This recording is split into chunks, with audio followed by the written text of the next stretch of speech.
제16회 서울환경영화제 국제경쟁 블랙아시아 섹션에 출품한 다큐멘터리 영화입니다. 인간의 탐욕은 예상할 수 없는 거대한 재앙을 촉발할 수 있다는 것을 시각적으로 보여준 작품인데, 이기적 개발과 책임 회피가 지금도 계속된다는 점은 매우 씁쓸합니다. 영화 진흙. 공연 읽어주는 기자 천사욱입니다. 난 왜 정화하지 못했나? 상처받지 마라. 취향일 뿐이다. 심리학책 2권의 저자이고 전자신문 계열사 전자신문 엔터테인먼트 문화예술 담당 기자입니다.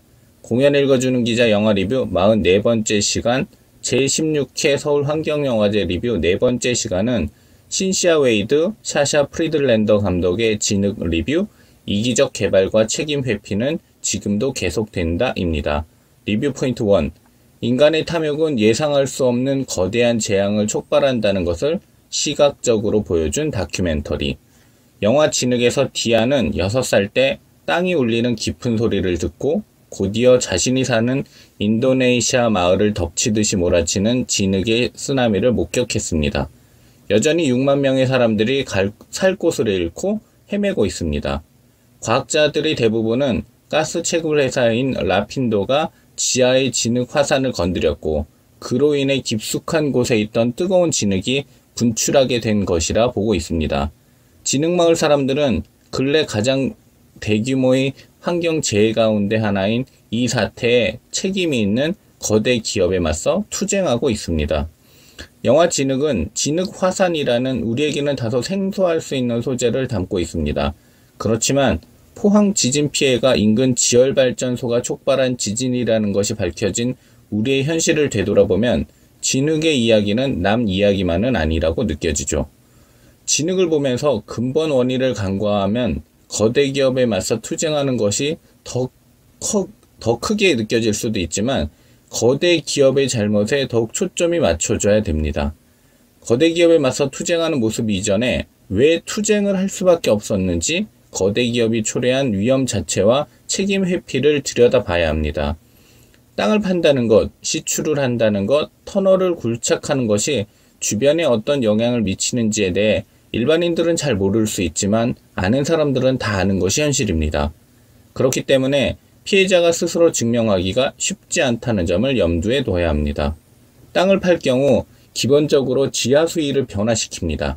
땅은 흙의 힘인 토합으로만 유지된다고 막연히 생각할 수도 있지만 실제로는 토합 못지않게 물의 힘인 수압도 큰 영향을 미치는데, 한 곳에서 땅을 파면 지하 수위의 변화로 수압이 줄어들어 땅이 침하되고 주변 건물에 금이 가거나 심하면 붕괴될 수도 있는 것입니다.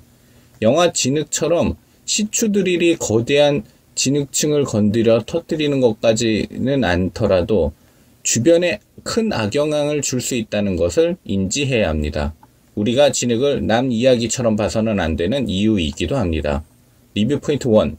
개발에 대한 이익은 개발자에게, 그럼 개발에 대한 피해는 누가 책임져야 하는가? 영화 진흙은 자신들의 이익을 위해 더 큰 사회적 피해가 생겨도 상관없다는 그릇된 의식과 극단적 이기주의에 대해 실제 사례를 통해 일침을 가하고 있습니다. 물론 어떤 개발이든 개발에 대한 크고 작은 피해는 발생할 수 있죠. 아무리 친환경적인 개발을 하더라도 그럴 수 있고, 그런 피해를 최소화하려는 노력이 친환경적 개발이라고 볼 수 있습니다. 진흙은 주변과 사회에 큰 피해가 생길 수 있더라도 전혀 그런 위험에는 대비하지 않고 환경 파괴에 상관없이 무분별한 개발을 한 모든 주체들과 그들을 방치한 관리감독 기관들 모두가 봐야 하는 영화입니다. 건설에 관련된 사람들뿐만 아니라 먹거리, 의료, 위생 등 치명적인 사회 위험이 있음에도 불구하고 자신의 이익만을 위해 행동하는 모든 주체들과 관리감독 기관들에게도 모두 해당됩니다. 물론 진흙을 보면서 가스 채굴 회사가 잘못한 것이라고 느끼면서도 자신이 한 환경 파괴는 별거 아니라고 생각하거나 아예 환경 파괴를 한 적도 없다고 생각하는 관여자들도 꽤 많을 것입니다. 어쩌면 진흙을 보면서 반성할 정도였으면 애초에 그런 무모하고 이기적인 시도 자체를 하지 않았을 수도 있기 때문입니다. 공연 읽어주는 기자는 전자신문 엔터테인먼트 기사 사이트와 네이버 포스트 전자신문 엔터테인먼트 채널을 통해 글로 보실 수도 있습니다. 지금까지 사연 읽어주는 라디오 고정 게스트 되고 싶은 천사욱이었습니다. 여러분이 행복하고 자유롭게 사시기를 원합니다. 고맙습니다.